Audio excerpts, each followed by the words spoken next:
यह क्या कर रहे हैं आप? आपको शर्म नहीं आती? छोड़िए मुझे, मेरे ब्लाउज को मत छुए। फातिमा ने गुस्से और घबराहट के मिले जुले भाव के साथ उसका हाथ कसकर पकड़ लिया और उसे पीछे धकेलने की कोशिश की।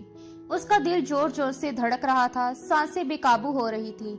सामने खड़ा वह जुनूनी इंसान जैसे अपनी हदें भूल चुका था। अगर वह खुद को छुड़ाने की कोशिश ना करती तो शायद वह सच में उसके कपड़े फाड़ देता। चलो उठो और अभी मेरे बेटे को फीड करवाओ। मैं कुछ नहीं जानता, इब्राहिम जाफर ने खूनी लाल आंखों से फातिमा को घूरते हुए कहा। उसकी आवाज में हुक्म भी था और एक अजीब सा पागलपन भी।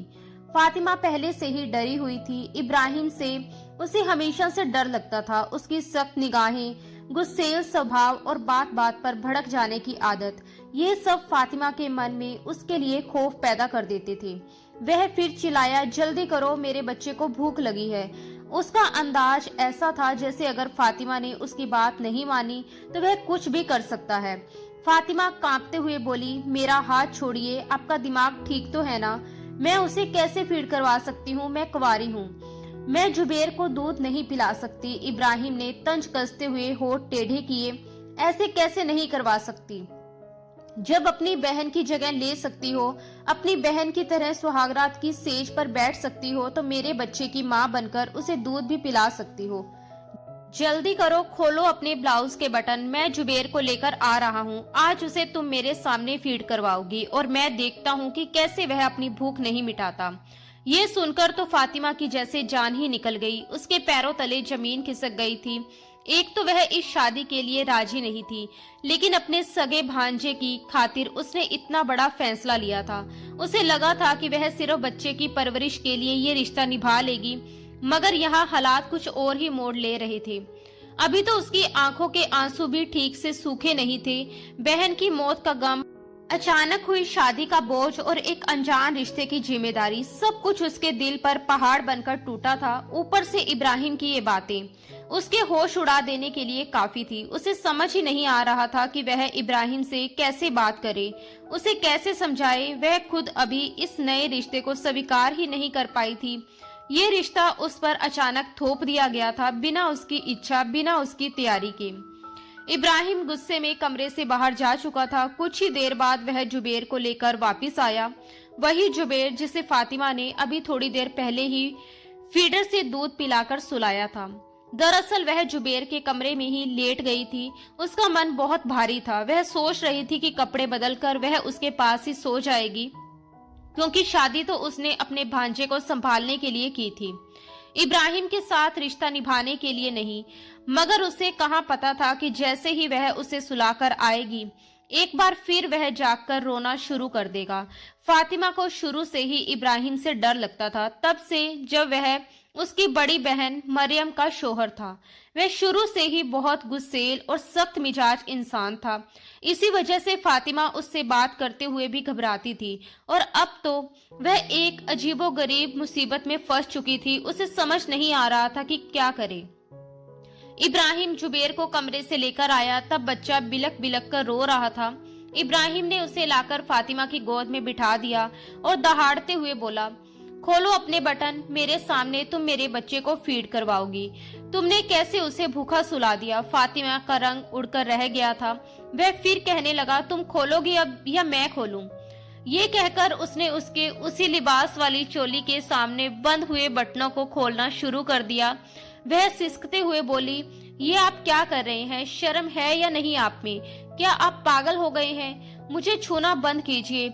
उसे समझ नहीं आ रहा था कि किन शब्दों का इस्तेमाल करके वह इब्राहिम को खुद से दूर रखे। चोली के सामने के बटन खुल चुके थे। फातिमा ने घबराकर जुबेर को तुरंत बेड पर लिटा दिया। बच्चा रोने लगा। वह खुद को इब्राहिम से छुड़ाने की कोशिश कर रही थी। इब्राहिम और गुस्से से बोला, तुम्हारी इतनी हिम्मत कि तुमने मेरे बच्चे को बेड पर लिटा दिया? तुम उसे रुला रही हो। तब तक वह उसके ब्लाउज के सारे बटन खोल चुका था। फातिमा ने बड़ी मुश्किल से खुद को इब्राहिम से छुड़ाया और उसे जोर से पीछे धक्का दिया। उसकी गोरी रंगत और उसका खुला जिस्म देखकर इब्राहिम कुछ पल के लिए वहीं ठिठक कर खड़ा रह गया, लेकिन तब तक फातिमा दरवाजा खोलकर कमरे से बाहर निकल चुकी थी। इब्राहिम ने जब उसे भागते देखा तो वह उसके पीछे गया, लेकिन फातिमा ने फुर्ती से दूसरे कमरे में जाकर अंदर से दरवाजा बंद कर लिया।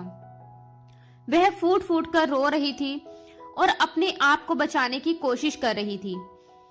इब्राहिम के नाखूनों से उसके सीने पर खरोंचें पड़ चुकी थी। वह डर के मारे कांप रही थी।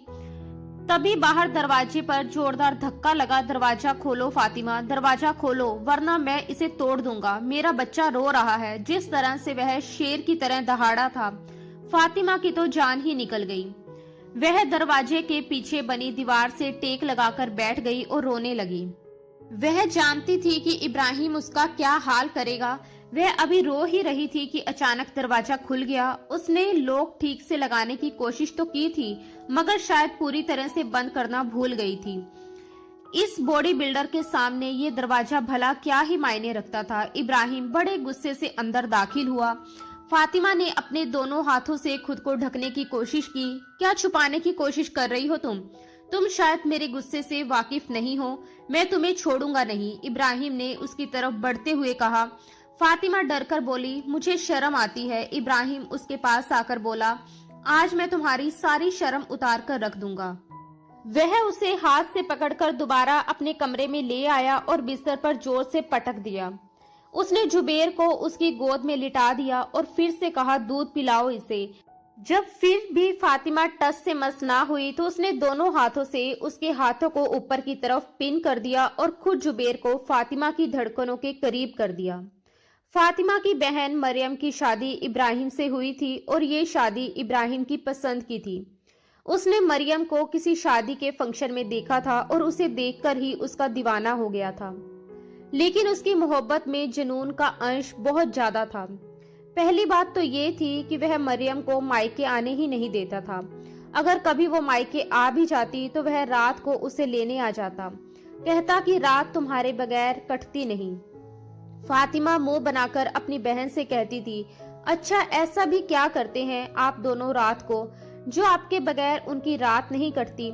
मासूम शरारत से वह ऐसी बातें बोल जाया करती थी। तब मरियम मुस्कुराकर उसके सर पर प्यार से चपत मारकर कहती, तो अभी छोटी है और छोटी ही रहे। कुछ सालों बाद जब तेरी शादी हो जाएगी ना, फिर देखना तेरा शोहर भी तुझे मायके में कदम रखने नहीं देगा।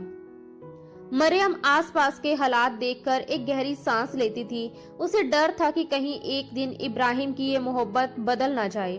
मगर फातिमा फौरन अपनी बहन की बाहों में बाहें डालकर कहने लगती, अरे अरे, जिस कदर आपका शोहर आपसे प्यार करता है ना, मैं तो कहती हूँ कि 7 जन्मों तक वह सिर्फ आपसे ही मोहब्बत करेंगे।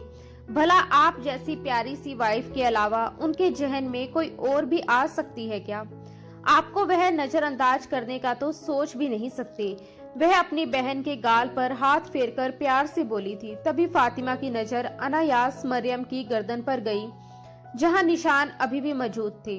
अगले ही पल वह शरारत से कहने लगी, ओहो देखिए, भले ही मैं छोटी हूँ, लेकिन ये जिस तरह के निशान आपकी गर्दन पर पड़े हुए हैं ना, उन्हें देखकर यही लगता है कि ये खड़ूस और हर वक्त गुस्से में रहने वाले हमारे इब्राहिम जीजू बहुत ही रोमांटिक हैं। ये कहकर वह भागी थी और मरियम तो बस शर्म के मारे अपनी गर्दन छुपाती रह गई।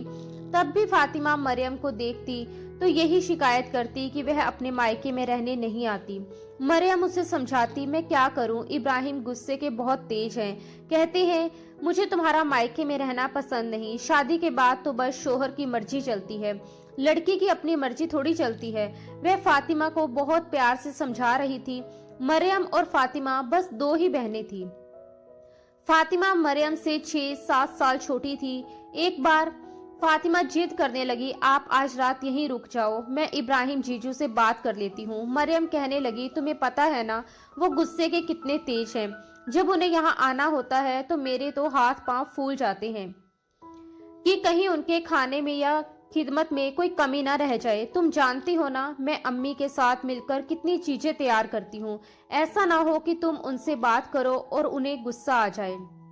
उनका गुस्सा तो बस नाक पर होता है। फातिमा का दिल बुझकर रह गया था। वह अपनी बहन के साथ बहुत ज्यादा जुड़ी हुई थी, लेकिन शादी के बाद तो जैसे उसकी बहन उसे मिल ही नहीं पाती थी। वह महीने भर बाद आती थी और पूरा दिन बातों में ही गुजर जाता था। रात को उसका जीजा आता और उसकी बहन को अपने साथ ले जाता।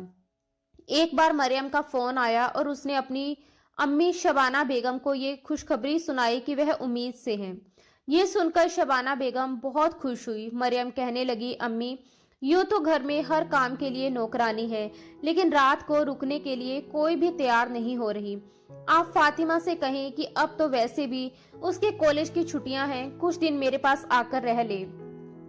फातिमा अपनी बहन के घर रहने चली गई। एक बार उसकी अलमारी सेट करते हुए वह मरियम के कपड़े देखकर कहने लगी, दीदी, आपके रिसेप्शन का जोड़ा तो बहुत अच्छा है। मरियम ने कहा, हाँ, अगर तुम्हें पसंद है तो पहन लो।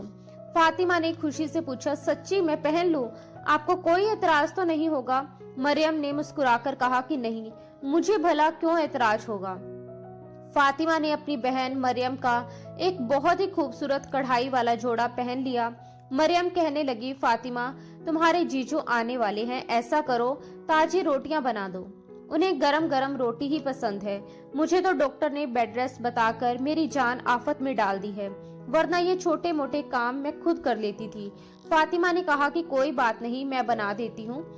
वह रोटी बना रही थी और इब्राहिम खुद ही दरवाजा खोलकर घर के अंदर दाखिल हुआ। जैसे ही वह लॉन्च में आया, सामने ही किचन था। फातिमा की पीठ उसकी तरफ थी। कपड़े उसने मरियम के पहन रखे थे। इसी वजह से धीरे धीरे चलता हुआ इब्राहिम किचन में आ गया और पीछे से ही फातिमा को अपने घेरे में लेकर उसकी गर्दन पर हल्का सा दांत काट लिया। फातिमा की तो जैसे जान ही निकल गई। वह चिल्लाई, ये क्या कर रहे हैं आप? फातिमा की आवाज सुनते ही वह बुरी तरह से घबराकर पीछे हटा। जब फातिमा ने पलटकर देखा तो इब्राहिम अपनी ही जगह शर्मिंदा होकर रह गया। वह हकलाते हुए बोला, तुम यहाँ क्या कर रही हो? और तुमने मरियम के कपड़े क्यों पहन रखे हैं? उसे बहुत गुस्सा आ गया। वह चिल्लाया, आज के बाद अगर तुमने मेरी बीवी के कपड़े पहने तो देखना तुम्हारा क्या हाल करता हूँ। बदतमीज लड़की। फातिमा बुरी तरह डर गई थी। उसके बाद से तो फातिमा को इब्राहिम से बहुत ही ज्यादा डर लगने लगा। वह जल्द ही वापस अपने घर चली गई और जब भी इब्राहिम आता तो डर कर अपने कमरे में बंद हो जाती थी। उसने मरियम से भी कभी कुछ नहीं कहा था, ना कुछ बताया था, लेकिन किस्मत को शायद कुछ और ही मंजूर था।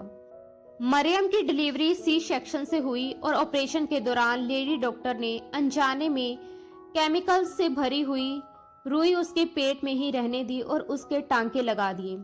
जब मरियम ने बेटे जुबेर को जन्म दिया और 2 दिन बाद घर गई तो उसे अपने टांकों में हल्का हल्का दर्द महसूस होता था, लेकिन वक्त के साथ वह दर्द बढ़ने लगा। कभी कभी इतनी ज्यादा तकलीफ होती कि वह तड़पने लगती। इब्राहिम उसे फौरन हॉस्पिटल लेकर गया, लेकिन वह लेडी डॉक्टर जैसे ही उसका अल्ट्रासाउंड कर रही थी उसे अपनी गलती का एहसास हो गया, मगर वह ये नहीं बताना चाहती थी कि गलती उसकी है। इसलिए वह उसे मामूली सा पेन किलर देकर वापस घर भेज देती थी। 1.5 महीने बाद उसका इन्फेक्शन इतना ज्यादा बढ़ गया कि वह दर्द के मारे जान से ही हाथ धो बैठी। इब्राहिम को तो अपने कानों पर यकीन ही नहीं हो रहा था कि जब डॉक्टर ने यह बताया कि आपकी बीवी मर चुकी है। वह हैरानी और गुस्से से बोला, आप क्या कह रहे हैं? आपका दिमाग तो ठीक है? वह कैसे मर सकती है? उसे तो सिर्फ दर्द था।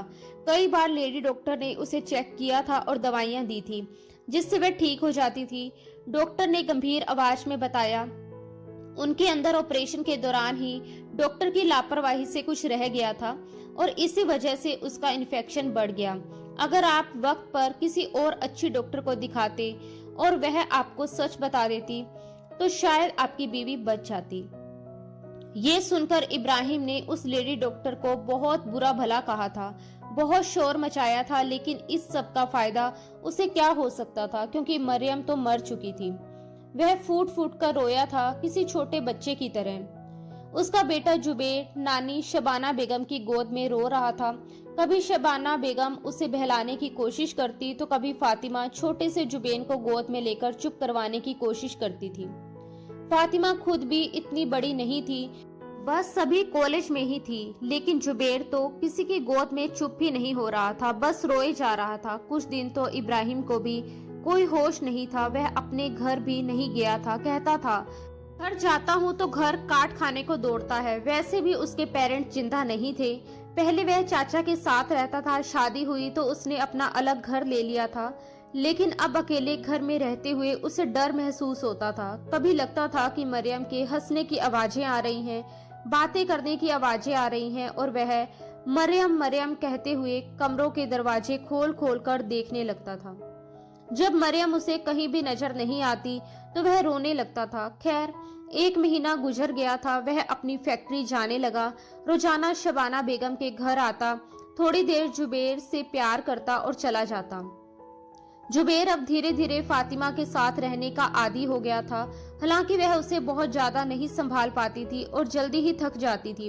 वह अक्सर बच्चे को अपनी माँ शबाना बेगम को सौंप देती थी। वह कहती थी कि ये बहुत परेशान करता है अम्मी, रात भर सोता नहीं है, मुझे इसे लेकर घूमना पड़ता है और सुबह मुझे कॉलेज भी जाना होता है।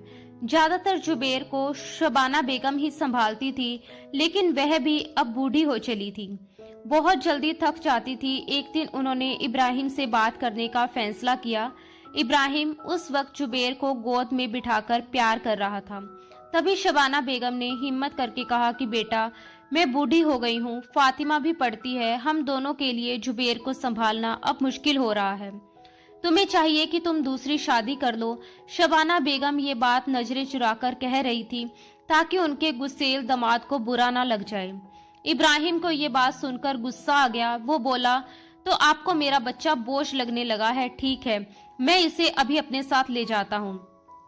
वह फौरन खड़ा हो गया। वह बोली, मेरा मतलब ये नहीं था, ये मेरी सगी बेटी का बच्चा है, मैं इसकी नानी हूँ। इब्राहिम ने तंज किया, अगर ऐसे नहीं होता तो आप इतना जताना शुरू कर देती। वह अपनी बेबसी बताते हुए बोली, बेटा, मैं बूढ़ी हो गई हूँ, मुझसे अब बच्चा संभाला नहीं जाता। मुझे तो अपनी बेटी मरियम का इतना बड़ा सदमा लगा है कि लगता है जैसे मैं अभी मर जाऊंगी। बस मेरी यही कोशिश है कि जल्द से जल्द फातिमा की शादी कर दूं। जब वह अपने घर की हो जाएगी तो मैं भी सुकून से मर सकूंगी। मेरा तो घर ही वीरान हो गया है। ये कहते हुए उन्होंने अपने आंसू पोंछे। इब्राहिम को ये बात सुनकर और ज्यादा गुस्सा आया कि उन्हें सिर्फ अपनी बेटी फातिमा की फिक्र थी, उसके बेटे की नहीं। तभी उसके गोद में लेटे हुए जुबेर ने फिर से रोना शुरू कर दिया। बच्चों को कैसे चुप करवाया जाता है ये इब्राहिम को बिल्कुल नहीं पता था।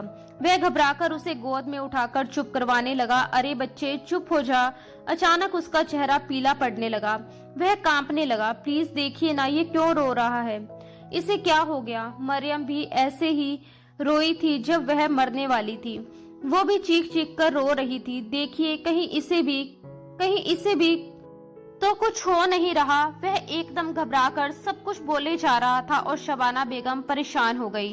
तभी कमरे से फातिमा निकल कर आई। उसने कहा, ये क्या कर रहे हो इब्राहिम जीजू, कैसी बातें कर रहे हो आप, इसे सिर्फ भूख लगी है इसीलिए रो रहा है, अल्लाह ना करे कि मेरे भांजे को कुछ हो। उसने बच्चे को सीने से लगाकर टहलाना शुरू किया।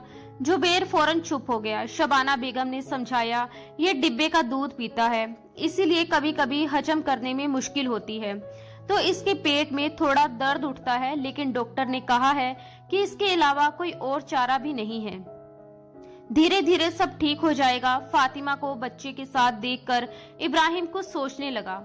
फिर वह बोला, आपको फातिमा की शादी की फिक्र है तो मुझे अपने बेटे की।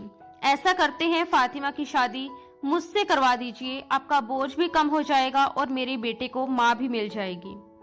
वैसे भी इब्राहिम अच्छा खासा कमाता था और उसका अपना घर था। शबाना बेगम सोच में पड़ गई। वह बोली, ठीक है, मैं तुम्हें कुछ दिनों में बताती हूँ। लेकिन जब उन्होंने फातिमा से बात की तो उसने फौरन इनकार कर दिया, वह इब्राहिम से शादी नहीं करेगी। शबाना बेगम ने फातिमा को समझाती हुई कहा, क्या हो गया है तुम्हें, लड़का अच्छा खासा कमाता है, अगर तुम्हारे भांजे जुबेर के लिए कोई सौतेली माँ आई तो पता नहीं वह उसके साथ कैसा सलूक करेगी, लेकिन तुम उसकी सगी मौसी हो, अगर तुम रहोगी तो जाहिर है कि तुम ही उसे प्यार से संभाल लोगी। फातिमा ने इनकार किया, अम्मी मुझे शादी नहीं करनी है, मैं अभी इतनी बड़ी जिम्मेदारी नहीं उठा सकती, मुझे अभी अपनी पढ़ाई पूरी करनी है और ये बच्चा मुझे बहुत तंग करता है, मैं इसे संभाल नहीं सकती। दरअसल फातिमा का मिजाज अलग था। वह अभी जवानी की दहलीज पर थी और उसने अपने होने वाले शोहर को लेकर बहुत से सपने सजा रखे थे। इब्राहिम तो उसके सपनों के राजकुमार से कहीं भी मेल नहीं खाता था। उसे तो इब्राहिम जैसे कंट्रोलिंग और गुस्से लोग बिल्कुल पसंद नहीं थे। भला वह पहले से शादीशुदा शख्स से शादी कैसे कर सकती थी? भले ही वह उसकी बहन का शौहर था, शबाना बेगम की उन दिनों तबीयत ठीक नहीं रहती थी, इसीलिए वह बेटी पर शादी के लिए जोर डालने लगी। उन्होंने डरते हुए कहा, मुझे डर लगता है कि अगर मुझे कुछ हो गया तो पीछे से तुम्हारा क्या होगा। मैं चाहती हूँ कि अपनी आंखों के सामने तुम्हारी शादी किसी अच्छे इंसान के साथ होते हुए देखूं। लेकिन फातिमा किसी भी हाल में मानने को तैयार नहीं थी। कुछ ही दिनों बाद शबाना बेगम के सीने में बहुत तेज दर्द उठा। फातिमा के तो हाथ पांव फूल गए। एक तरफ जुबेर की जिम्मेदारी थी, दूसरी तरफ अपनी मां की हालत देखकर वह पूरी तरह घबरा गई। उसने रात के 3 बजे इब्राहिम को फोन किया, अम्मी की तबीयत बहुत खराब है, प्लीज आप जल्दी आ जाइए। इब्राहिम भी तुरंत गाड़ी ड्राइव करते हुए आया और शबाना बेगम को अस्पताल लेकर गया। उन्हें हार्ट अटैक आया था। डॉक्टर ने साफ कह दिया था कि ना तो उनका कोई ऑपरेशन हो सकता है और ना ही उनके बचने के ज्यादा चांसेस है। मां की हालत देखकर और उनके बहुत जोर देने पर फातिमा ने मजबूरी में इब्राहिम से शादी कर ली। हालांकि वह शादी के बाद भी अपने घर पर ही थी। 2 दिन के बाद शबाना बेगम का इंतकाल हो गया। फातिमा दोहरे सदमे से गुजर रही थी और बुरी तरह रो रही थी। जैसे ही शबाना बेगम का दफन पूरा हुआ, इब्राहिम ने फातिमा से कहा, अब तुम मेरे घर चलो। वह इब्राहिम के घर पहुंची। उसे लगा था कि इब्राहिम इस दुख की घड़ी में उसके साथ थोड़ी हमदर्दी दिखाएगा, लेकिन इब्राहिम ने कहा कि कमरे में तुम्हारी बहन का ब्राइडल ड्रेस पड़ा है, उसे पहनकर तैयार हो जाओ। ये सुनकर फातिमा को गहरा सदमा लगा। उसकी मां को गुजरे सिर्फ 2 दिन ही हुए थे और उसकी बहन को मरे हुए अभी 1 महीना भी ठीक से पूरा नहीं हुआ था, लेकिन इब्राहिम उससे दुल्हन बनने के लिए कह रहा था। ये सब सुनकर फातिमा के पैरों तले जमीन खिसक गई। उसकी समझ में नहीं आ रहा था वह क्या सुने और क्या समझे। उसने हिम्मत जुटाकर कांपती आवाज में पूछा, इब्राहिम जीजू, आप ये क्या कह रहे हैं? इब्राहिम ने दांत कचकचाते हुए गुस्से और नफरत से भरी नजरों से उसे घूरते हुए जवाब दिया, मैं तुम्हारा जीजू नहीं हूं, समझी तुम? तुम्हारी तो पहले से ही मुझ पर नीयत खराब थी, तभी तो तुम मरियम के कपड़े पहनती रहती थी। तुम्हें बहुत शौक था ना उसकी जगह लेने का, उसके कपड़े पहनने का, उसकी तरह बनने का, तो आज अपना ये शौक पूरा कर लो। जाओ और उसका शादी का जोड़ा पहनकर तैयार हो जाओ। उसकी आवाज इतनी सख्त और डरावनी थी कि फातिमा के शरीर में सिरहन दौड़ गई। वह बेहद गुस्से में था और उसकी आंखों में एक अजीब सा पागलपन दिखाई दे रहा था। फातिमा समझ गई कि अगर उसने मना किया तो वह ना जाने क्या कर बैठेगा। डर के मारे उसका गला सूख गया। वह बिना कुछ कहे जल्दी जल्दी कमरे में गई और जैसे तैसे कांपते हाथों से शादी का जोड़ा पहन लिया। उसके हाथ कांप रहे थे, आंखों से आंसू लगातार बह रहे थे। वह ठीक से तैयार भी नहीं हो पा रही थी, बस हल्का सा टचअप कर पाई, क्योंकि हालत ऐसी थी कि खुद को आईने में देखने की भी हिम्मत नहीं हो रही थी। वह दुल्हन बनकर जैसे ही बैठी, तभी जुबेर के रोने की आवाज आने लगी। बच्चे की आवाज सुनते ही उसका दिल ममता से भर आया। वह तुरंत कमरे से बाहर निकल गई। उसने इधर उधर देखा, लेकिन इब्राहिम कहीं दिखाई नहीं दिया। वह जल्दी से किचन में गई, बच्चे के लिए फीडर तैयार किया और फिर जुबेर के कमरे में जाकर उसे दूध पिलाया। बच्चा धीरे धीरे शांत होकर सो गया तो फातिमा भी उसके पास ही लेट गई। उसके मन में हजारों उलझनें चल रही थी। वह सोच रही थी कि कपड़े बदलकर यही बच्चे के साथ सो जाएगी, क्योंकि उसने ये शादी सिर्फ अपने भांजे को संभालने के लिए की थी, इब्राहिम के साथ कोई रिश्ता निभाने के लिए नहीं। तभी रात के किसी समय अचानक किसी ने उसका बाजू पकड़कर जोर से झिंझोड़ा। वह घबराकर उठी तो देखा इब्राहिम खड़ा था। उसने बिना कुछ कहे उसे जबरदस्ती अपने कमरे की तरफ घसीटना शुरू कर दिया। फातिमा डर के मारे विरोध भी ठीक से नहीं कर पा रही थी। कमरे में ले जाकर इब्राहिम ने उसे झंझोड़ते हुए ऊंची आवाज में पूछा, मुझे सच बताओ, कहीं तुमने ही तो मेरी बीवी को नहीं मारा? मैं उससे बहुत प्यार करता था, समझी तुम? तुम्हें शायद हमारी मोहब्बत से जलन थी। फिर वह पागलों की तरह बोलता गया, मैंने तुम्हें अपनी बहन से कहते हुए सुना था, दीदी दुआ कीजिए कि मेरा शौहर भी इब्राहिम जैसा हो। बताओ, तुम मुझे देखकर ललचाती थी ना? फातिमा ये सुनकर सुन रह गई। उसने तो वह बात मरियम से बिल्कुल सामान्य तरीके से कही थी, क्योंकि वह देखती थी कि इब्राहिम उसकी बहन की कितनी केयर करता है। उसे अच्छा लगता था कि उसकी बहन खुश है, इसलिए उसने बस यूं ही कह दिया था कि उसका शौहर भी ऐसा ही हो। उसे क्या पता था कि किस्मत ऐसा मोड़ ले देगी कि वही इंसान उसका शौहर बन जाएगा और उसी बात को लेकर वह उस पर शक करेगा। इब्राहिम ने फिर कहा, मेरी बीवी बनने का बहुत शौक है ना तुम्हें, तो अब मेरी बीवी बनने के साथ साथ तुम मेरे बेटे की माँ भी बनोगी, बिल्कुल वैसे ही जैसे मरियम बनी थी। ये कहते हुए उसने फातिमा को बुरी तरह झंझोड़ा और चिल्लाकर कहा, तुम उसे अपनी फीड करवाओगी और वो भी मेरे सामने करवाओगी। ये सुनकर तो फातिमा का दिमाग जैसे सुन पड़ गया। उसे लगा वह गलत सुन रही है। उसने घबराकर कहा, मैं कुंवारी हूँ, मैं जुबेर को कैसे फीड करवा सकती हूँ? आप कैसी बातें कर रहे हो? प्लीज मुझसे इस तरह की बातें मत कीजिए, मुझे बहुत बुरा लगता है। इब्राहिम ने गुस्से से उसकी तरफ झुकते हुए कहा, क्यों ना करूं? जब तुम अपनी बहन की जगह बैठ सकती हो, उसके कपड़े पहनकर दुल्हन बन सकती हो, तो तुम मेरे बच्चे की माँ भी बन सकती हो। मेरा बच्चा भूखा नहीं रहेगा, वो तुमसे अपनी भूख मिटाएगा, वो भी अपनी भूख मिटाएगा और मैं भी। ये कहते हुए वह उसके ब्लाउज के बटन खोलने लगा, लेकिन तभी फातिमा ने किसी तरह खुद को छुड़ाया और तेजी से भागी। उसका दिल जोर जोर से धड़क रहा था। वह दूसरे कमरे में जाकर दीवार से लगकर फूट फूट कर रोने लगी। उसे समझ नहीं आ रहा था कि वह किस मुसीबत में फंस गई है। लेकिन इब्राहिम ने दरवाजे का लॉक शायद चाबी से खोल दिया था। जैसे ही वह कमरे में आया, फातिमा के होश उड़ गए। इब्राहिम ने कहा, आज मैं तुम्हारी सारी शर्म खत्म कर दूंगा। ये कहते हुए उसने उसे बाजू से पकड़कर जबरदस्ती अपने कमरे में ले गया। उसने उसे बेड पर धक्का देकर लिटा दिया। जुबेर अभी भी रो रहा था। इब्राहिम ने सख्ती से कहा, खुद इसे फीड करवाओगी या मैं करवाऊं? वो बेचारी बुरी तरह कांप रही थी। डर के मारे उसने जल्दी से जुबेर को अपने सीने से लगा लिया, लेकिन वह बहुत ज्यादा शर्म महसूस कर रही थी। उसने बेड पर रखा कंबल अपने ऊपर डाल लिया ताकि खुद को ढक सके। लेकिन जैसे ही जुबेर फीड करने लगा, वह बुरी तरह घबरा गई। वह बेहद अजीब और डरावनी स्थिति से गुजर रही थी। उसके अंदर डर, शर्म और बेबसी सब एक साथ उमड़ रहे थे, लेकिन उसके मुंह से एक शब्द भी नहीं निकल रहा था। उसने अपनी आंखें कसकर बंद कर ली और आंसू लगातार बहते रहे। तभी उसने देखा कि इब्राहिम उठकर अलमारी के पास गया है। उसने अलमारी का दूसरा दरवाजा जोर से खोला। उसमें से एक कैन निकाली जिस पर बियर लिखा हुआ था। उसने कैन खोली और 2 ही घुट में उसे खाली करके जमीन पर पटक दिया। फातिमा की तो जैसे जान ही निकल गई। इब्राहिम ने कहा, जल्दी इसकी भूख मिटाओ, फिर तुम्हारी सुहागरात भी मैं रंगीन बनाता हूँ। इसके बाद तुम मेरी भूख मिटाओगी। जब तक मुझे सुकून नहीं मिलता, मैं तुम्हारी जान नहीं बख्शूंगा। बहुत शौक है ना तुम्हें मेरी बीवी की जगह लेने का। अब वो तकलीफें भी बर्दाश्त करो जो वो बर्दाश्त करती थी।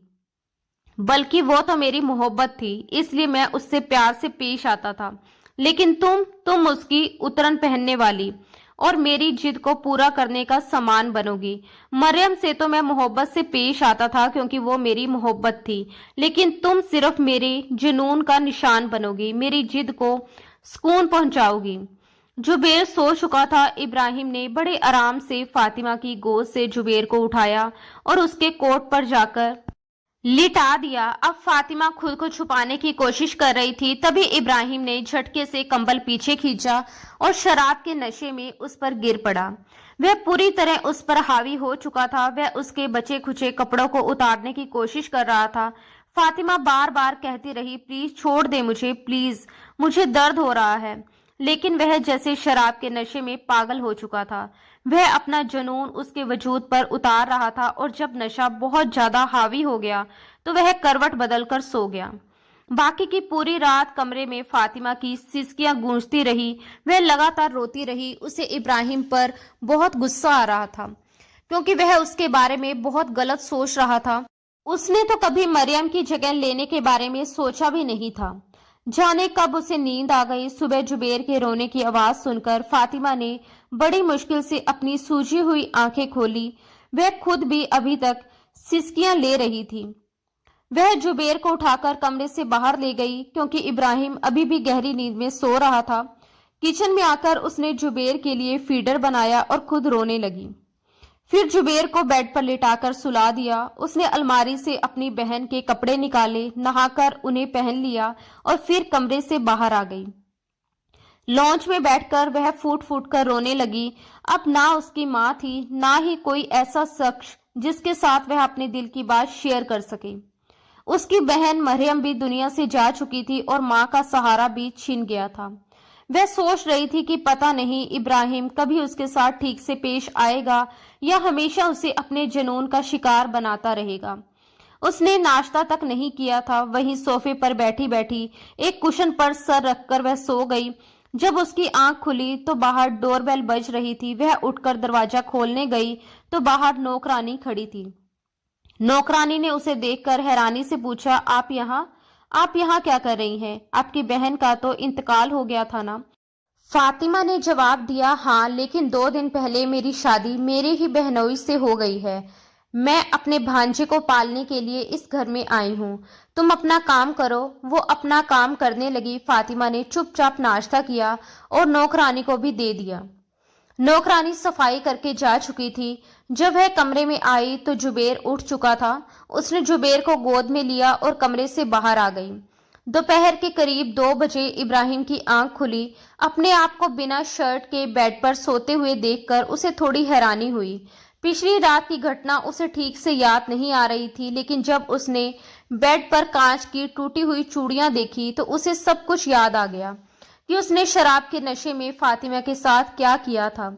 उसे अपने आप पर बहुत अफसोस हुआ। रात को वह बेहद गुस्से में था। मरियम के इंतकाल के बाद उसे ऐसे ही दौरे पड़ते थे। वह चीजें उठाकर फेंकता था, लेकिन जैसे ही उसका जुनून खत्म होता वह बिल्कुल सामान्य हो जाता था। अभी भी वह सामान्य हो चुका था। कमरे से बाहर आया तो उसे देखकर फातिमा पूरी तरह से डर गई। जब वह उसके पास आकर सोफे पर बैठने लगा तो फातिमा कांप उठी और फौरन सोफे से खड़ी हो गई। इब्राहिम की आंखें अभी भी लाल थी, बिल्कुल वैसे ही जैसे रात को नशे में थी। फातिमा अंदर ही अंदर बिलख रही थी। वह पीछे हटकर सहमी हुई आवाज में कहने लगी, प्लीज मुझे कुछ मत कीजिएगा। मैंने आपसे कुछ नहीं कहा। मैंने आपकी बीवी की जगह नहीं ली। मैं सच कह रही हूँ, मैंने आप पर बुरी नजर भी नहीं रखी। रात को इब्राहिम ने जो जो इल्जाम उस पर लगाए थे वह सहमकर बिना उसके पूछे ही उन सब की सफाई दिए जा रही थी। इब्राहिम उसकी तरफ बढ़कर बोला, प्लीज डरो मत, मेरी बात तो सुनो। इब्राहिम को अपने किए पर बेहद शर्मिंदगी हो रही थी। उसने कहा, आई एम सॉरी, रात को जो कुछ हुआ मैं होश में नहीं था, मुझे माफ कर देना। उसका यह रवैया एकदम बदला हुआ था। फातिमा को समझ नहीं आ रहा था कि इस बार इब्राहिम से क्या कहना चाहिए। इब्राहिम उठकर कमरे में चला गया। नहा धोकर कपड़े बदलकर वह बिना नाश्ता किए अपनी फैक्ट्री चला गया। रात को जब वह वापस आया तो उसने जुबेर को गोद में ले लिया और उसे प्यार करने लगा। फिर वह उसे अपने कमरे में ले आया। साइड टेबल की दराज से उसने मरियम की तस्वीर निकाली और जुबेर को दिखाते हुए कहने लगा, ये तुम्हारी मम्मा है। तुमसे बहुत प्यार करती थी और मुझसे भी बहुत प्यार करती थी। मैं भी तुम्हारी मम्मा से बहुत प्यार करता था, लेकिन देखो वो हम दोनों को छोड़कर चली गई। मरियम की बातें याद आते ही इब्राहिम की आंखों से आंसू बहने लगे। फातिमा डरते डरते कमरे में आई और कहने लगी, आप खाना खाएंगे क्या? मैं खाना गर्म कर दूं? वह उदासी से बोला, नहीं, मुझे भूख नहीं है, तुम खा लो। वह दरवाजा बंद करके चली गई। फातिमा ने चुपचाप खाना खाया और दूसरे कमरे में जाकर बैठ गई। वह अपनी उंगलियां चटकाने लगी क्योंकि उसे समझ नहीं आ रहा था कि उसे कहाँ लेटना चाहिए, कहाँ सोना चाहिए।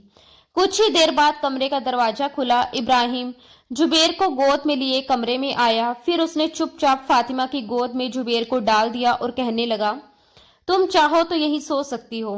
मैं कोशिश करूंगा कि दोबारा मेरी वजह से तुम्हें तकलीफ ना पहुंचे। ये कहकर वह जा चुका था। फातिमा ने राहत की सांस ली, लेकिन उसे नहीं पता था कि इब्राहिम पर यह जुनून कुछ दिन बाद फिर से सवार हो जाएगा। एक दिन इब्राहिम जब घर आया तो उसे लगा जैसे मरियम किचन में काम कर रही है। क्योंकि फातिमा के पास अपने कपड़े तो थे नहीं, इसलिए उसने मरियम का ही सूट पहन रखा था और जो जोड़ा उसने पहना था वह इब्राहिम ने बड़े प्यार से मरियम को लाकर दिया था। इसलिए वह बिना सोचे समझे किचन में आ गया और कहने लगा, मरियम तुम वापिस आ गई। वह उसी ट्रांस में जा चुका था, लेकिन जब पलटकर फातिमा ने उसकी तरफ देखा तो उसे जबरदस्त गुस्सा आने लगा। वह चिल्लाया, फिर से तुमने मेरी बीवी के कपड़े पहने? तुम होती कौन हो मेरी बीवी के कपड़े पहनने वाली? फातिमा उसकी लाल होती आंखों को देखकर डर गई। उसने जल्दी से रोटी हॉट पॉट में रखी और किचन से बाहर जाने लगी, लेकिन इब्राहिम ने उसका हाथ पकड़ लिया। उसने फातिमा के कपड़े 1 मिनट में फाड़ कर रख दिए। गुस्से से चीखते हुए उसने पूछा, तुमने किससे पूछकर मेरी बीवी के कपड़े पहने? सामने शेल्फ पर बड़ी तेज धार वाली छुरी रखी थी जिससे फातिमा सलाद काटकर फ्री हुई थी, फिर रोटियां बना रही थी। वह छुरी अब इब्राहिम के हाथ में थी। उसने वह छुरी अपने हाथ में पकड़ी और फातिमा के गले के नीचे वाले हिस्से पर उसकी नोक रख दी। फातिमा कांपते हुए कहने लगी, या अल्लाह, ये आप क्या कर रहे हैं? मुझे चोट लग जाएगी। इब्राहिम ने गुस्से से कहा, तुम्हारी हिम्मत कैसे हुई मेरी बीवी के कपड़े पहनने की? तुम क्या चाहती हो? मैं तुम्हें उसकी जगह दे दूंगा? नहीं, मैं तुम्हें सिर्फ तकलीफ दूंगा। ये कहकर उसने फातिमा के दिल के पास छुरी से मरियम लिख दिया। जैसे ही वह दर्द से रोने बिलखने लगी, उसने दूसरे हाथ से उसका गला पकड़ लिया। वह जोर से बोला, अगर तुमने मुझे लिखने नहीं दिया तो मैं तुम्हारा गला घोंटकर तुम्हें मार डालूंगा। उसके जुनून को देखकर यही लग रहा था कि वह सचमुच फातिमा को जान से मार देगा। छुरी की तेज नोक से उसके दिल के पास मरियम लिख चुका था, फिर अपने होठ उस नाम पर रख दिए। फातिमा रोई जा रही थी, लेकिन वह जुनून में आ चुका था। वह उसे गोद में उठाकर अपने कमरे में ले गया। जुबैर अपने झूले में बाहर लॉन्च में रो रहा था, लेकिन इब्राहिम को उसकी परवाह तक नहीं थी। वह इस वक्त फातिमा पर अपना जुनून उतार रहा था। उसके पूरे जिस्म पर कई जगह इब्राहिम के दांतों के निशान थे। वह दर्द से रो रही थी और गिड़गिड़ा रही थी, जुबैर रो रहा है, खुदा के लिए मुझे छोड़ दीजिए। लेकिन पता नहीं इब्राहिम को क्या हो गया था। उसे ना तो अपने बच्चे के रोने की परवाह थी और ना ही किसी और चीज की। वह बस अपने जुनून को शांत करने में लगा था, लेकिन जैसे ही उसका जुनून खत्म हुआ उसे होश आया। जुबैर रो रोकर बेहाल हो चुका था। फातिमा ने उसे खुद से पीछे किया। फातिमा भागती दौड़ती कमरे से बाहर गई। उसका पूरा वजूद दर्द से चूर था। उसे समझ नहीं आ रहा था कि उसके जिस्म के किस हिस्से में सबसे ज्यादा तकलीफ हो रही है। वह भागकर दूसरे कमरे में जाकर लोक लगाना चाहती थी, लेकिन जुबैर को रोता देखकर उसे उस मासूम पर रहम आ गया। जिस कदर इब्राहिम जनूनी हो चुका था, बच्चे को रोता देखकर ना जाने वह उसके साथ क्या करता। वह जुबैर की तरफ बढ़ी, उसे पकड़ा और अपने सीने से लगाया। वह रोए जा रहा था। उसे लेकर वह दूसरे कमरे में आ चुकी थी और दरवाजा बंद करके कुंडी लगा दी ताकि इब्राहिम अंदर ना आ सके। गोद में आते ही जुबैर चुप हो गया और भूखा ही सो गया। फातिमा वॉशरूम में गई और शावर खोल दिया। वह रोती रही और अपने वजूद से उस शख्स के लम्स को मिटाने की कोशिश करती रही। उसे तो खून से वैसे ही बहुत डर लगता था। जब उसने घर में नया नया खाना बनाना शुरू किया था तो अक्सर सब्जी काटते समय उसकी उंगली पर छुरी से छोटी सी खरोच लग जाती थी और वह पूरा घर सर पर उठा लेती थी। जरा सा दर्द भी उससे बर्दाश्त नहीं होता था और अब जो दर्द उसे मिला था, नहाते हुए उसने एक नजर अपने दिल के पास देखा तो वह और ज्यादा फूट फूट कर रोने लगी। जिस बहन मरियम को वह सबसे ज्यादा प्यार करती थी, उसका नाम उसके सीने पर लिखा हुआ था और अभी भी उसमें से खून रिस रहा था। इब्राहिम का डर उस पर बुरी तरह हावी हो चुका था, जो शायद उस पर रहम खाना ही नहीं चाहता था।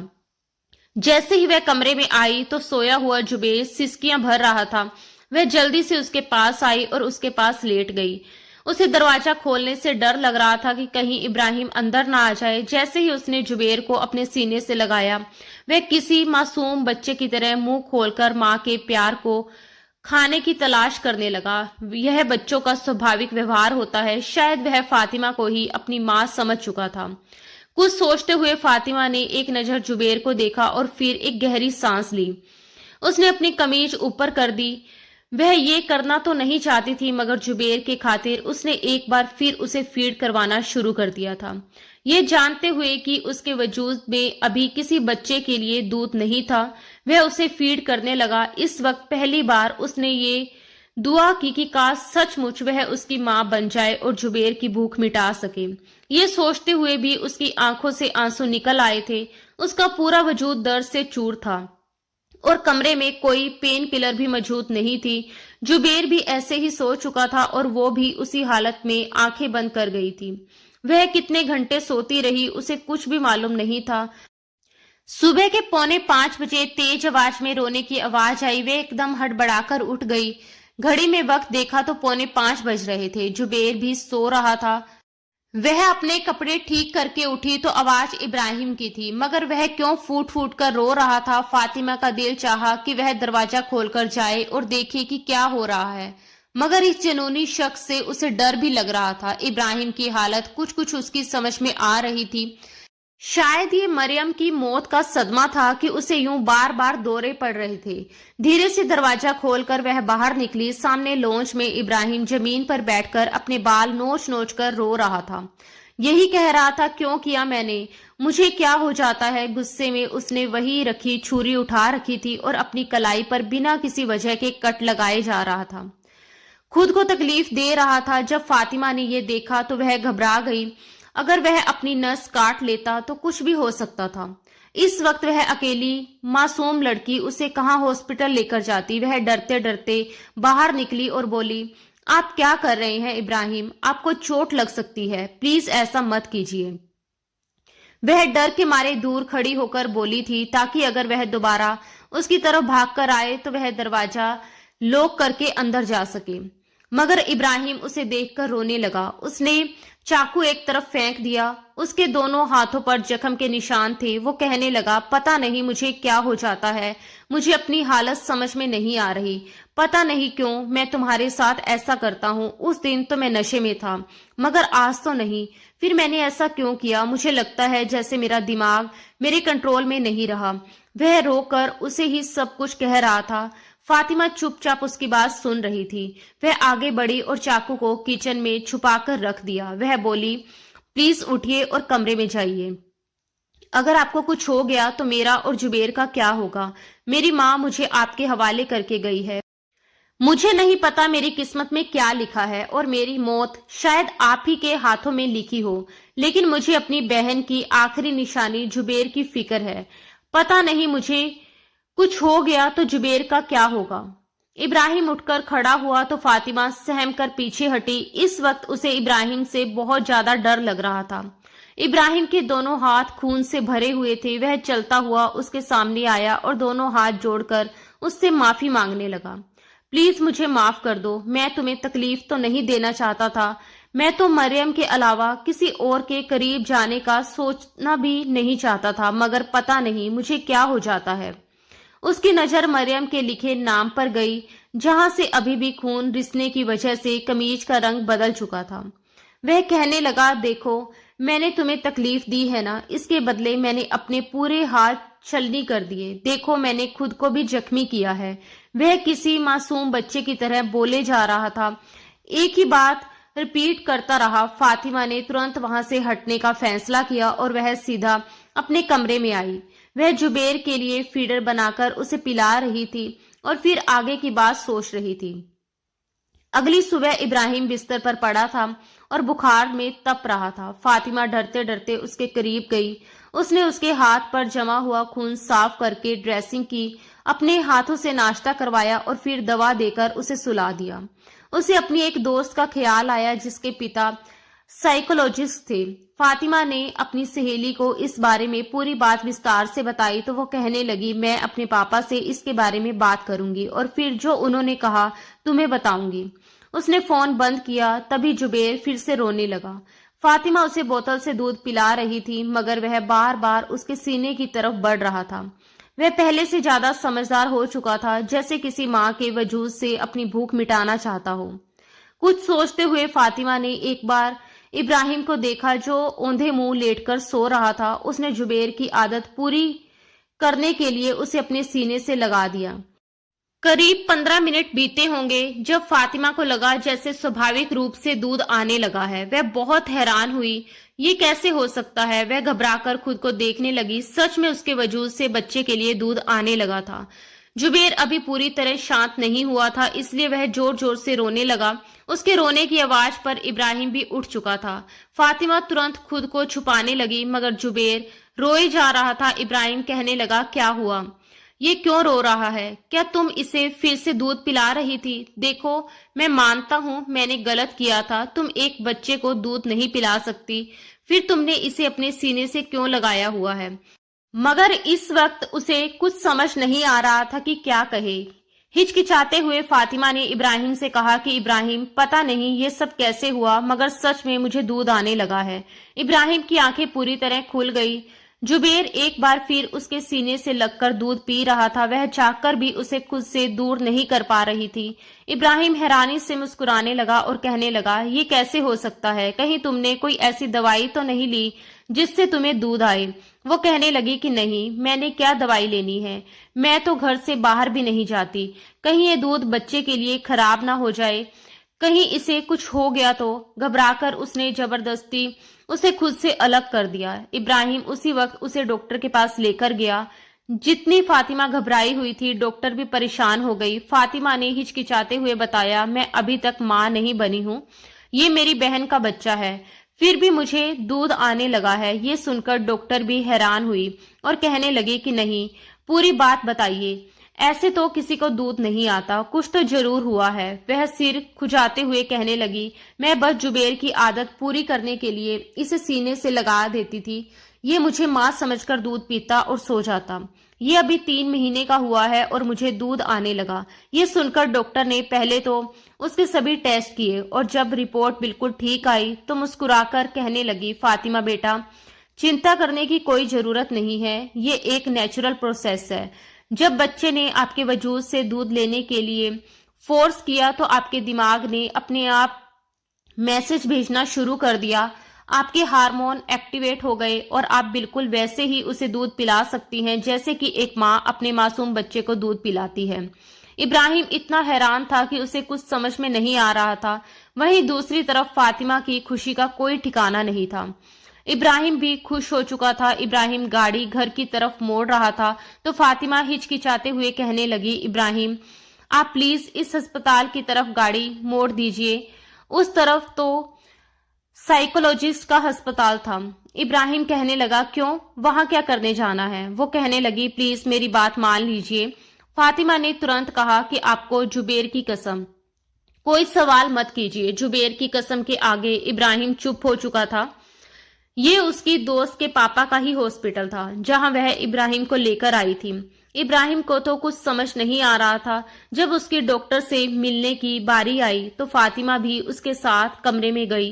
पहले तो इब्राहिम थोड़ा हिचकिचाया, मगर डॉक्टर के कहने पर वह उन्हें सब कुछ बताने लगा कि उसे अपनी पहली बीवी मरियम से कितनी मोहब्बत थी। डॉक्टर साथ साथ उसे कुछ दवाइयां भी खिला रहे थे जिससे वह बिल्कुल शांत होकर सारी बातें बता रहा था और फिर रोते रोते खामोश हो गया। डॉक्टर ने कुछ टेस्ट भी करवाए और इसके बाद इब्राहिम और फातिमा को बताया कि ये अपनी बीवी से बहुत ही ज्यादा प्यार करते थे और दूसरा, इनमें गुस्सा बहुत ज्यादा था। जब इनकी बीवी की अचानक मौत हुई तो इनके दिमाग को इतना गहरा सदमा लगा कि वह बर्दाश्त नहीं कर सका, इसलिए इन्हें ऐसे दौरे पड़ने लगे और ये अपनी दूसरी बीवी को ही अपनी पहली बीवी की मौत का जिम्मेदार समझकर उस पर जुल्म करते हैं।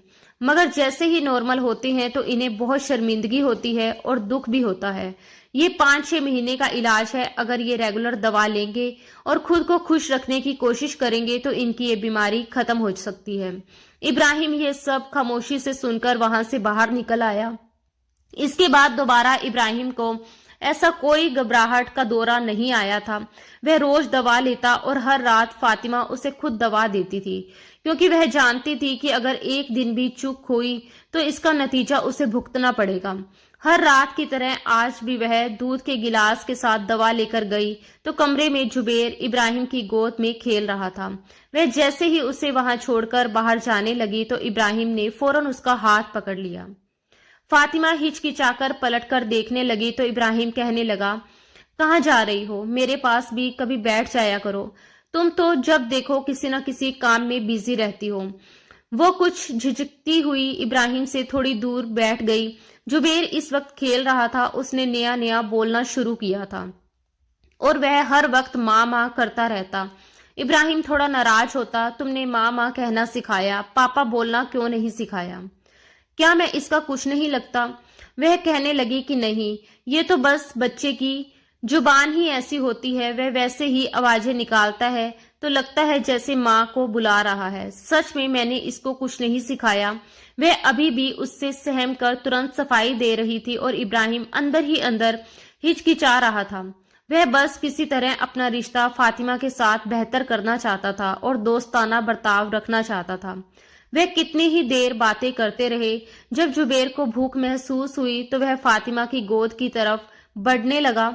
उसने एक तरफ इब्राहिम का हाथ पकड़ा हुआ था और दूसरी तरफ वह फातिमा की तरफ बढ़ रहा था।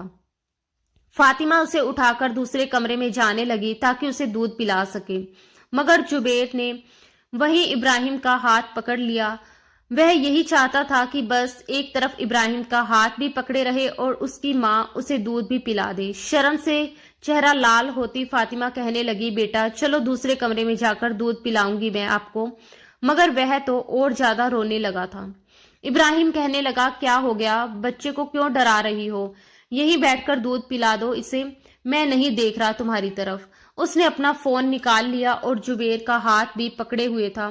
तब कुछ हिचकिचाते हुए फातिमा ने वहीं पर बैठकर उसे दूध पिलाना शुरू कर दिया। इब्राहिम देखना तो नहीं चाहता था, मगर फिर भी शायद ये एक स्वाभाविक चाहत थी और आखिर वह उसकी बीवी ही तो थी। अनायास ही उसकी नजर बार बार फातिमा के वजूद की तरफ उठने लगी और वह उसे देखने लगा। उसके अंदर दबे हुए जज्बात एक बार फिर से उबाल मारने लगे थे। उसे दूध पिलाकर जब वह उठने लगी तो इब्राहिम ने तुरंत उसका हाथ पकड़ लिया और उसे अपने करीब खींच लिया।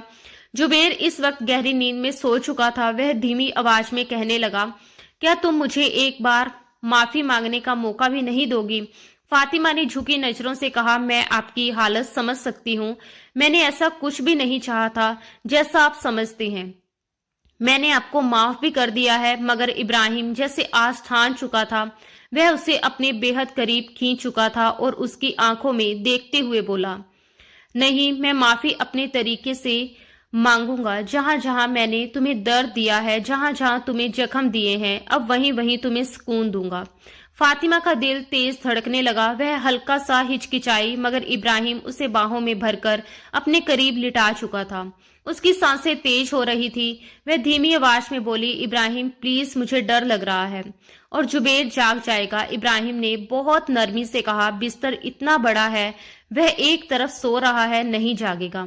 और वैसे भी हम कोई शोर थोड़ी कर रहे हैं। ये कहते हुए उसने पहली बार उसे उतनी ही नरमी से छुआ जितनी नरमी शायद किसी मोहब्बत करने वाले इंसान के स्पर्श में होती है। इससे पहले उसने उस पर सिर्फ जुनून और गुस्से में अपना हक जताया था, मगर आज उसके हाथों में अजीब सी कोमलता थी। वह धीरे धीरे अपने लम्स से उसे परिचित करवाने लगा।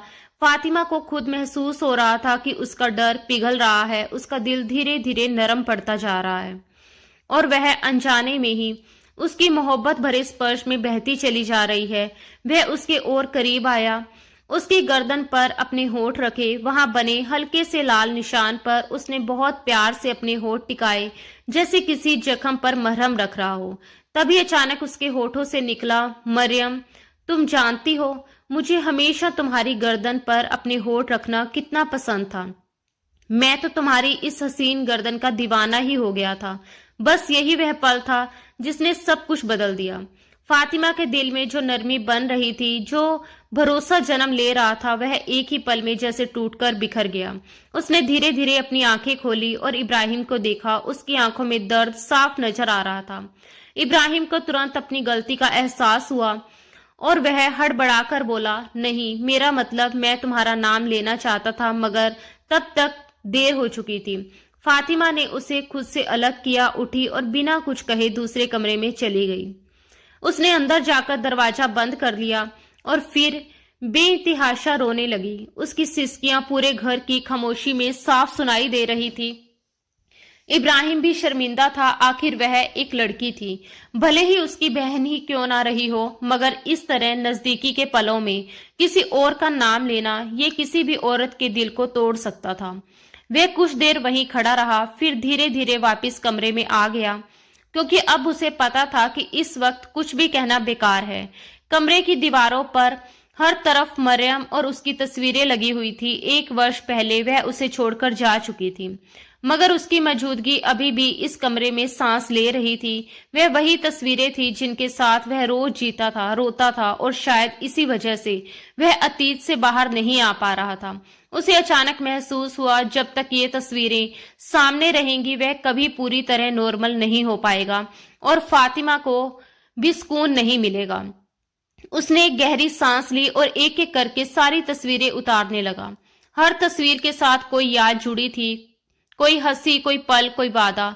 उसका दिल भारी होता जा रहा था। उसे वो दिन याद आया जब बड़े प्यार से वह और मरियम मिलकर इस कमरे को सजा रहे थे, हंसते हुए तस्वीरें लगा रहे थे, भविष्य के सपने देख रहे थे। मगर आज वही तस्वीरें उसके हाथों में थी और वह उन्हें एक बैग में रख रहा था।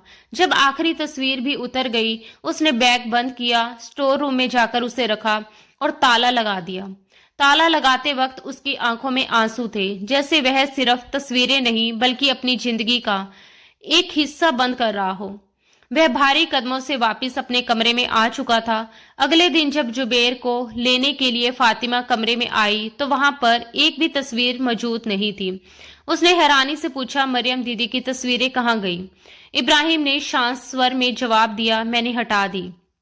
वो मुझे छोड़कर चली गई और जब तक उनकी तस्वीरें मेरे सामने रहती मैं कभी ठीक नहीं हो पाता, इसलिए मैंने उनकी तमाम यादों को एक बॉक्स में बंद करके रख दिया ताकि मैं इन सब से निकल सकूं।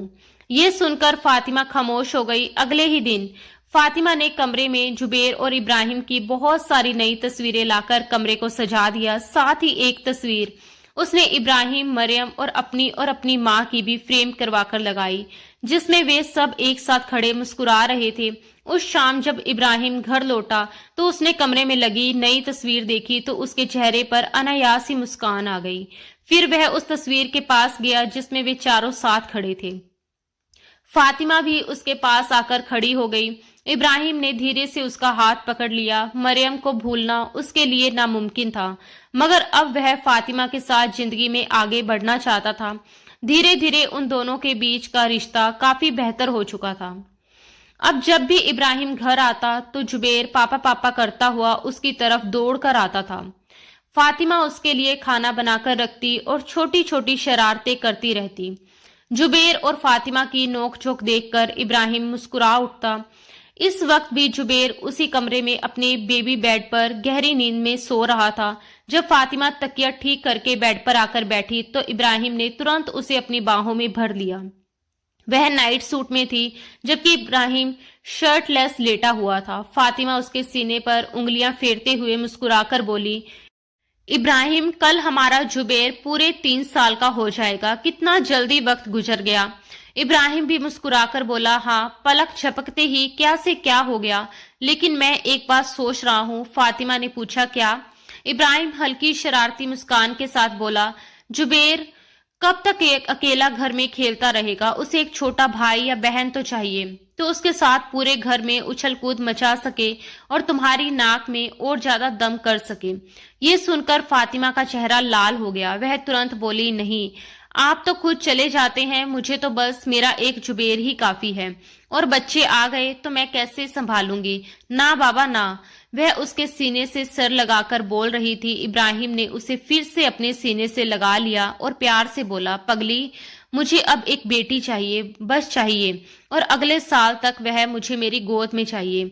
तो इसके लिए हमें आज से ही तैयारी शुरू करनी होगी। तुम जानती हो कितनी मेहनत लगती है। ये सुनकर फातिमा उसे घूर कर देखने लगी और बोली, अच्छा, मुझे पहले ही आपकी बातों का पता था। आज आप ज्यादा ही रोमांस कर रहे हैं। इब्राहिम हंस पड़ा और उसे अपनी बाहों में भरकर अपने और करीब कर लिया। कमरे में उनकी धीमी धीमी फुसफुसाहटें घुलने लगी, फिर हंसी की आवाजें, फिर भावनाओं की भीगी सिसकियां। बाहर रात गहरी हो चुकी थी और कमरा अंधेरे में डूबा हुआ था।